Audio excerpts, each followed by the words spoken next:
எப்படியோனே உன் மருமக ஆசைப்பட்டது மாதிரி காலேஜ்ல சேர்த்துட்ட. அதை ஏன் கேக்குற? அவளை சமாதானப்படுத்தி கூட்டிட்டு போறதுக்குள்ள போதும் போதும் ஆயிடுச்சு. எங்க அம்மா ரத்தம் சிந்தி தான் நான் படிக்கணுமா? வேணாமா? அப்புறம் ஏதேதோ சொல்லி சமாதானப்படுத்தி தான் கூட்டிட்டு போனேன். இவ்வளவு கஷ்டத்துலயும் நீ ஒரு ஆள் இருக்கிறதுனால தானே எங்களுக்கு ஆறுதலா இருக்கு.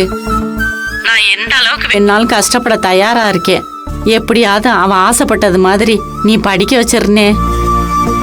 ரஞ்சிதா, என் மச்சான் சிவசாமி இல்ல, நீ கும்பிடுற அந்த சாமியே வந்து தடுத்தாலும் என் மருமகளை நான் படிக்க வைப்பேன்.